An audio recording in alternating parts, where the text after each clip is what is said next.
दोस्तों, क्या हुआ जब डीएम साहिबा मजदूर का भेष बनाकर मजदूरी करने पहुंची, तभी वहां पर ठेकेदार ने पैसे मांगने पर थप्पड़ मारकर छेड़खानी करके भगाया। उसके बाद डीएम साहिबा ने जो किया, उस सच्चाई को सुनकर आपके पैरों तले जमीन खिसक जाएगी। दोस्तों, इस सच्ची घटना के सबूत मैं आज आपको इस वीडियो में दूंगा, लेकिन इस सच्ची घटना को शुरू करने से पहले आप सभी इस वीडियो को लाइक कर दें। दरअसल यह घटना घटी थी साल 2016 में राजस्थान के जयपुर शहर में। दोस्तों, राजस्थान के जयपुर शहर में सत्यवीर चौहान नाम का एक बहुत बड़ा ठेकेदार था और उस ठेकेदार का पूरे शहर में बहुत नाम चलता था। वह ठेकेदार बहुत बड़ी बड़ी इमारतों का निर्माण करता था, लेकिन उसी वक्त जयपुर शहर में मिथिलेश शर्मा नाम की डीएम साहिबा अपने पद पर नियुक्त थी। दरअसल मिथिलेश बचपन से ही बहुत ही दयालु एवं करुणामय इंसान थी। मिथिलेश ने अपने जीवन काल में आज तक न तो किसी भी बेगुनाह इंसान को सजा सुनाई थी और न किसी इंसान के साथ अन्याय किया था। दरअसल मिथिलेश का नाम भी पूरे जयपुर शहर में चलता था। मिथिलेश अपने माता पिता की इकलौती बेटी थी और बचपन से ही मिथिलेश के माता पिता ने मिथिलेश को अच्छे कर्म की बातें बताईं और अच्छे संस्कार भी दिए हुए थे। दोस्तों, जब मिथिलेश एक दिन अपने न्यायालय से अपने घर की ओर जा रही थी, तभी उसे रास्ते में एक छोटा बच्चा, जिसकी उम्र लगभग 10 साल थी, वह रोते हुए दिखाई दिया। मिथिलेश ने अपने ड्राइवर से कहा कि जरा गाड़ी उस बच्चे के पास रोकना, क्योंकि मुझे उससे पूछना है कि आखिर वह यहां चलती सड़क पर खड़े होकर क्यों रो रहा है। वह कहीं गाड़ी में ना आ जाए या उसे कोई चोट न लग जाए। ये बोलकर मिथिलेश ने अपने ड्राइवर को गाड़ी फुटपाथ पर पार्क करने को कहा। जब मिथिलेश उसे गाड़ी से उतारकर उस बच्चे के पास पहुंची और उस बच्चे से पूछा कि बेटा क्या हुआ, तुम रो क्यों रहे हो, तब वह बच्चा रोते हुए बोला कि मुझे भूख लगी है और मैंने पिछले 2 दिनों से कुछ नहीं खाया है। तब मिथिलेश ने कहा कि तुम्हारे माता पिता कहां हैं और उन्होंने तुम्हें ऐसे क्यों छोड़ा है। तब वह बच्चा बोलता है कि मेरे माता पिता पीछे वाली रोड पर घर बनाने का मजदूरी का काम करते हैं। तब मिथिलेश ने सोचा कि शायद उसके माता पिता की कुछ मजबूरी होगी, तभी इसके माता पिता ने इसे 2 दिन से खाना नहीं खिलाया है। तब मिथिलेश ने उस बच्चे को खाना खिलाकर जब मिथिलेश उस बच्चे के मां बाप के पास उसे छोड़ने गई, तब मिथिलेश ने पूछा कि तुम अपने बेटे का ध्यान क्यों नहीं रख रहे हो, उसने 2 दिन से खाना नहीं खाया है और वह रोड पर मुझे अभी रोते हुए दिखाई दिया। जब मैंने उस बच्चे से पूछा कि तुम्हारे मां बाप कहां हैं, तो उसने यहां का पता बताया और मैं इस बच्चे को यहां पर लेकर आ गई। तब मिथिलेश ने डांटते हुए उस बच्चे के माता पिता से कहा कि तुम इसे स्कूल पढ़ाने क्यों नहीं भेजते हो, और इसने 2 दिन से खाना नहीं खाया है, तुम्हें पता नहीं है। तब उस बच्चे के माता पिता ने डीएम साहिब से कहा कि मैडम, हमारे साथ एक बहुत बड़ा अन्याय हुआ है, हमारे साथ बहुत बुरा हुआ है। तब डीएम साहिबा बोलती है कि मुझे बताओ तुम्हारे साथ क्या हुआ है और तुमने अपने बच्चे को लावारिस की तरह क्यों छोड़ा है। तब उस बच्चे के माता पिता बताते हैं कि मैडम, दरअसल हम मजदूरी का काम करते हैं और हमारे जो सेठ है, जो ठेकेदार है, उन्होंने पिछले 3 दिनों से हमारी तनख्वाह नहीं दी है और हमारे साथ जोर जबरदस्ती करते हैं। जब हम तनख्वाह मांगने जाते हैं तो नहीं देते हैं। तब डीएम साहिबा बोली कि अरे, ऐसा कैसे हो सकता है, और वह ठेकेदार कौन है जो तुम्हारे साथ ऐसा कर रहा है, मुझे उसका नाम बताओ। अब उस बच्चे के माता पिता डर जाते हैं, क्योंकि अगर ठेकेदार को यह पता चला कि उन्होंने किसी की कंप्लेंट किसी से की, तो हो सकता है कि वह ठेकेदार उस बच्चे के माता पिता को नौकरी से भी निकाल दे। अब इस डर के चलते माता पिता ने ठेकेदार का नाम नहीं बताया, लेकिन डीएम साहिबा ने बहुत पूछा और डांट फटकार लगाई। तब जाकर उस बच्चे के मां बाप ने ठेकेदार का नाम बताया और उस ठेकेदार का नाम था सत्यवीर चौहान। अब दोस्तों, जो सत्यवीर चौहान था, दरअसल वह कोई साधारण ठेकेदार नहीं था, उसका नाम भी चलता था और लोग उसे ईमानदारी का ताज भी पहनते थे। तब डीएम साहिबा ने पूछा कि बताओ तुम्हारे ठेकेदार कहां हैं, मुझे उनसे मिलना है। अब उस बच्चे के माता पिता और डर गए थे और वह कहने लगे कि मैडम जी, आप यहां से जाइए, हमें आपकी किसी भी प्रकार की सहायता नहीं चाहिए। आपने हमारे बच्चे को खाना खिलाया, उसके लिए आपका बहुत बहुत धन्यवाद, और आप हमें अकेला छोड़ दीजिए। हम गरीब लोग हैं। अगर उन्हें पता चल गया कि हमने आपसे उनकी कंप्लेंट की है तो शायद हमें एक वक्त का खाना भी नसीब नहीं होगा। अब डीएम साहिबा भी उन गरीब लोगों का भला सोच ही रही और डीएम साहिबा अपने मन में यही सोच रही थी कि चलो जाने दो, अगर मेरी वजह से इनकी नौकरी चली गई तो बेचारे इनका क्या होगा। ये सोचकर डीएम साहिबा वहां से चली गई। लेकिन डीएम साहिबा के दिमाग में एक ही नाम बार बार चल रहा था और वह नाम था सत्यवीर चौहान। दरअसल एसपी साहिबा सोच रही थी कि आखिर यह सत्यवीर चौहान है कौन और क्यों यह गरीब और असहाय लोगों की मजबूरी का फायदा उठा रहा है, क्यों उन्हें समय से वेतन नहीं दे रहा है। अब दूसरे दिन डीएम साहिबा जब उस ठेकेदार के पास पहुंची और जब डीएम साहिबा ने उस ठेकेदार से बात कही कि तुम अपने मजदूरों की तनख्वाह क्यों नहीं देते हो, तब उस ठेकेदार ने कहा कि अरे मैडम, आपको किसने कहा, मैं तो हर रोज इनकी तनख्वाह इन्हें सुबह कम के वक्त देता हूं, मैं तो कई बार इन्हें पहले पैसे दे देता हूं।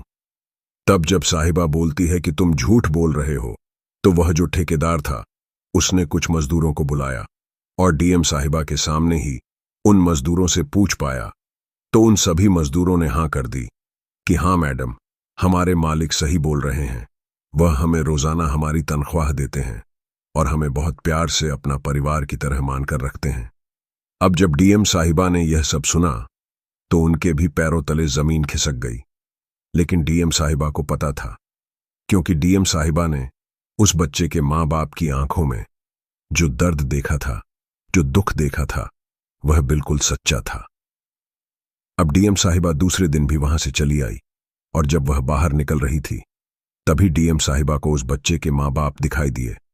तो डीएम साहिबा ने उन्हें फटकार लगाकर कहा कि तुमने मुझे झूठ क्यों बोला। वह सब मजदूर जो अंदर काम कर रहे हैं वह तो बोल रहे हैं कि तुम्हारे ठेकेदार तुम्हें रोज तनख्वाह देते हैं। तब उस बच्चे के मां बाप ने कहा कि मैडम जी, वह सब मजदूर मिले हुए हैं। दरअसल वह डरते हैं कि कहीं उनकी नौकरी न चला जाए, क्योंकि वह सभी मजदूर दूसरे शहरों से और गांव से यहां पर अपना परिवार पालने आए हैं, कमाने आए हैं, अपना घर चलाने आए हैं। इस वजह से वह सभी मजदूर ठेकेदार के खिलाफ आवाज नहीं उठाते हैं। अब यह सुनकर डीएम साहिबा वापस से अचंभे में पड़ गई कि यह क्या बोल रहे हैं। अंदर के मजदूर कुछ ही बोल रहे हैं और ये दोनों कुछ और ही बोल रहे हैं। और अब इस वक्त डीएम साहिबा धर्म संकट में पड़ गई थी कि आखिर वह किसे सच माने। लेकिन मैंने आपको बताया था कि डीएम साहिबा हमेशा निर्दोष, बेसहारा और गरीब लोगों के लिए खड़ी रहती थी। दूसरे दिन जब डीएम साहिबा वहां से निकली अपने न्यायालय जाने के लिए, तभी तक रहे, तभी उस दिन कार में बैठकर डीएम साहिबा ने सोचा कि अगर मुझे इन गरीब और बेसहारा लोगों को न्याय दिलाना है, इनकी मदद करनी है, तो मुझे कुछ ऐसी चाल चलनी पड़ेगी जिससे मैं उस ठेकेदार को रंगे हाथों पकड़ सकूं और उसे कड्डल सुना सकूं। लेकिन डीएम साहिबा जो थी वह कानून में बंधी हुई थी और डीएम साहिबा यही सोच रही थी कि मैं उसे पकड़ने में कामयाब तो हो जाऊंगी, लेकिन उसके खिलाफ सबूत कौन देगा, उसके खिलाफ गवाही कौन देगा। क्योंकि डीएम साहिबा यह भी मानते थे कि उस ठेकेदार के अंदर जो लोग काम कर रहे हैं वह बेचारे सिर्फ अपना पेट पालने आए हैं और उस ठेकेदार की वजह से उन विचारों को मैं कोर्ट के चक्कर नहीं खिला सकती हूं। लेकिन डीएम साहिबा सोचती है कि मुझे इन्हें न्याय तो दिलाना ही होगा। अगर मैं इन्हें न्याय नहीं दिला पाऊंगी तो मैंने अपने जीवन में बहुत बड़ा पाप किया होगा। अब डीएम साहिबा अगले दिन जब वह न्यायालय नहीं पहुंची तो ड्राइवर ने घर जाकर देखा तो वहां पर डीएम साहिबा नहीं थी। दरअसल डीएम साहिबा उस दिन मजदूर बनकर उस ठेकेदार के पास पहुंची, भेष बदलकर, और कहा कि साहब, मुझे यहां पर एक दिन की मजदूरी करने के लिए रख लो, मैं बाहर से आई हूं, मुझे भी अपना पेट पालना है और मैं भी यहां पर मेहनत करना चाहती हूं। तब उस ठेकेदार ने कहा कि तुम्हारा नाम क्या है। तो डीएम साहिबा ने अपना नाम लक्ष्मी बताया। उस दार ने कहा कि ठीक है, लेकिन तुम यहां पर कितने दिन काम करना चाहती हो। तब डीएम साहिबा ने कहा कि मैं यहां पर सिर्फ 8 दिन काम करना चाहती हूं, क्योंकि मैं जहां पर काम करती थी वहां पर आज काम नहीं हो रहा है और मेरे पास खाना खाने के भी पैसे नहीं हैं। तो आप मुझे 8 दिन के लिए यहां पर काम करने के लिए रख लो, मैं बहुत मेहनत से काम करूंगी, और समय से पहले आप जो मुझे काम दोगे वह मैं समाप्त कर दूंगी। तब जो सत्यवीर चौहान नाम का ठेकेदार था उसने डीएम साहिब को हां बोल दिया। अब डीएम साहिबा ने पूरे दिन वहां पर मजदूरी की और डीएम साहिबा को कोई भी मजदूर नहीं पहचान पा रहा था कि यह वही डीएम साहिबा है जो उन्हें न्याय दिलाने आई थी। जब डीएम साहिबा ने अपनी मजदूरी की और दिन समाप्त होने की समय आया, सूरज ढलने का समय आया, तब डीएम साहिबा सत्यवीर चौहान के पास अपनी मजदूरी लेने पहुंची। तब सत्यवीर चौहान ने डीएम साहिबा के साथ जो किया वह सुनकर आपके भी रोंगटे खड़े हो जाएंगे और आप भी यही सोचेंगे कि आखिर इतना बड़ा और इतना नीच गंदा इंसान कोई हो सकता है। जब जैनब साहिबा सत्यवीर चौहान के पास अपनी तनख्वाह लेने पहुंची तो सत्यवीर चौहान ने हाथ खड़े कर दिए और कहा कि किस बात की तनख्वाह? तुम तो दूसरों के यहां काम करती हो, तो जाओ उनके पास जाकर अपनी तनख्वाह मांगो। यहां पर मेरे पास कोई पैसों का भंडार नहीं है जो मैं सबको किसी भी ऐरे गैरे को आते जाते को पैसे बांट। अब यह सुनते ही डीएम साहिबा के पैरों तले जमीन खिसक गई और डीएम साहिबा मन ही मन सोचने लगी कि मुझे उस बच्चे के माता पिता ने सही कहा था। दोस्तों, डीएम साहिबा ने सत्यवीर चौहान से हाथ जोड़कर बहुत मदद गुहार की कि साहब, आप मुझे मेरी मेहनत का पैसा दे दो। मेरे बच्चे हैं छोटे छोटे और वह भूखे मर रहे होंगे। उन्होंने सुबह से कुछ नहीं खाया है। मैं सुबह से यहीं पर काम कर रही थी। अगर आप मुझे कुछ पैसे दे दोगे तो मैं उनके लिए कुछ खाना लेकर चली जाऊंगी। लेकिन सत्यवीर चौहान ने डीएम साहिबा की बात नहीं मानी। तो आखिर नहीं मानी और वह ठेकेदार डीएम साहिबा के साथ बदतमीजी करने लगा और धक्के देकर दूर करने लगा। अब जैसे ही ठेकेदार ने यह सारी हदें पार कर दी तो डीएम साहिबा जोर जोर से हंसने लगी। अब जैसे ही डीएम साहिबा हंसने लगी तो वह ठेकेदार घबरा गया और उसने सोचा कि अरे तुम हंस क्यों रही हो? क्या तुम पागल तो नहीं हो गई हो जो हंस रही हो? मैं तुम्हें यहां से निकालने की बात कर रहा हूं, तुम्हें धक्के दे रहा हूं और तुम पागलों की तरह हंस रही हो। तब डीएम साहिबा ने कहा कि तुम जिस औरत को धक्का दे रहे हो वह औरत कोई साधारण औरत नहीं है। जब डीएम साहिबा ने उस ठेकेदार को अपनी असली पहचान बताई तो उस ठेकेदार के पैरों तले जमीन खिसक गई और वहां आसपास जितने भी मजदूर और मजदूर महिलाएं मौजूद थीं वह सब आसपास खड़ी होकर यह तमाशा देख रही थी। जैनब साहिबा ने कहा कि मैं वही औरत हूं जो कल तुमसे यहां पर बात करने आई थी कि तुम अपने मजदूरों को वेतन क्यों नहीं देते हो। तुम इतने बड़े इंसान होकर किसी की मजबूरी का फायदा उठा रहे हो। ये बेचारे जो गरीब है दूर दूर गांव से अपना पेट पालने तुम्हारे यहां काम करने आते हैं और तुम इनकी मदद करने की जगह इनकी मेहनत का दे इनके हक का पैसा खा रहे हो, अपने अंदर दबा रहे हो। तब वह ठेकेदार बोलता है कि अरे तुम्हें इससे क्या मतलब है? तुम अपने काम से काम रखो, यहां मेरे काम में दखलंदाजी मत करो। तब डीएम साहिबा बोलती है कि अब दखल अंदाजी होगी और दखल अंदाजी इस तरह होगी कि तुम सलाखों के पीछे पड़ोगे क्योंकि तुमने गरीब और बेसहारा औरत और लोगों को सताया है। आखिर तुम्हें किसने हक दिया है कि तुम इनका पैसा खाओ? तुम्हें बिल्कुल शर्म नहीं आती है? यह सब लोग तुम्हारे भरोसे हैं, इनकी जिंदगी तुम्हारे भरोसे चल रही है। यह तुम्हें अपना भगवान मानते हैं और तुम भगवान होकर ऐसा काम कर रहे हो। तब उस ठेकेदार में पैसों की अकड़ थी और उसे यह लग रहा था कि मैं तो पैसे खिलाकर पैसे देकर आसानी से छूट जाऊंगा और कोर्ट कचहरी के चक्कर नहीं लगाऊंगा। दरअसल उस ठेकेदार को डीएम साहिबा रिश्वतखोर लग रही थी और वह ठेकेदार सोच रहा था कि अरे इन्हें तो मैं 4 आरएस 4 लाख दे दूंगा तो ये ऐसे ही मान जाएगी। लेकिन वह ठेकेदार गलतफहमी में था क्योंकि जिस डीएम साहिबा से उस ठेकेदार का पाला पड़ा था वह डीएम साहिबा कोई साधारण नहीं थी। डीएम साहिबा ने कहा कि रुको, मैं अभी यहां पर पुलिस बुलाती हूं और तुम्हें यहां से अरेस्ट करवाती हूं। तो वह ठेकेदार डीएम साहिबा के सामने हाथ जोड़कर माफी मांगने लगा और कहने लगा कि मैडम, मुझे माफ कर दो, मुझसे बहुत बड़ी गलती हो गई है। मुझे नहीं पता था कि आप यहां पर मजदूर बनकर आओगी और इतना बड़ा तमाशा खड़ा होगा और मैं इन लोगों के साथ कुछ गलत करूंगा। तब डीएम साहिबा बोलती है कि तुमने गलती तो बहुत बड़ी की है और अगर मैंने आज तुम्हें सजा दिलाकर और इन दागी लोगों के साथ न्याय नहीं किया तो मुझे जिंदगी भर इस बात का पछतावा रहेगा कि मेरे होते हुए लोगों के साथ इस शहर में अन्याय हो रहा है और किसी की मजबूरी का फायदा उठाया जा रहा है।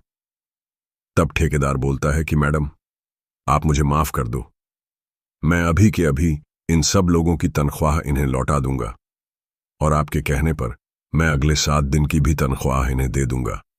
लेकिन डीएम साहिबा थोड़ी देर के बाद यह भी सोचती है कि अगर मैंने इस ठेकेदार के खिलाफ कोई भी एक्शन लिया या कोई भी कदम उठाया तो यह जो इतने सारे मजदूर यहां पर काम कर रहे हैं, यह किसके पास जाएंगे? इनका पालन पोषण कौन करेगा? इनका जीवन तो व्यर्थ हो जाएगा। तब डीएम साहिबा ने ठेकेदार से कहा कि तुम इन सब मजदूरों के सामने मुझे यह वचन दो कि आज के बाद तुम कभी किसी भी मजदूर की मजबूरी का फायदा नहीं उठाओगे। तुम इन्हें अपने परिवार की तरह अपना मानकर चलोगे। अगर मुझे खबर मिली कि तुम अन्याय कर रहे हो, इनका फायदा उठा रहे हो, इनके साथ गलत कर रहे हो, तो मेरे पास तुम्हारे खिलाफ बहुत सारे सबूत हैं। अगर मैंने तुम्हें जेल की हवा नहीं खिलाई, सलाखों के पीछे नहीं खड़ा करवाया, तो मेरा नाम भी मिथिलेश नहीं। दरअसल मुझे तुम पर पहले से ही शक था कि तुमने कुछ मजदूरों को अपने अंदर अपने ही जाल में फंसाकर खड़ा कर रखा है ताकि तुम्हारे बारे में बुरा नहीं बोलेंगे। लेकिन अगर मुझे उस बच्चे के माता पिता उस दिन नहीं मिलते, वह बच्चा मुझे नहीं मिलता, तो शायद यह भांडा कभी नहीं फूटता। तब उस ठेकेदार ने उस बच्चे के माता पिता से भी माफी मांगी और उस बच्चे की पूरी जिम्मेदारी ली और कहा कि मैडम, आज से यह बच्चा कभी भूखा नहीं सोएगा। यह बच्चा पढ़ाई लिखाई करेगा और सिर्फ ये बच्चा ही नहीं, मेरी साइट पर जितने भी मजदूर काम कर रहे हैं और उनके जितने भी बच्चे हैं, आज से उन सब की जिम्मेदारी मेरी है।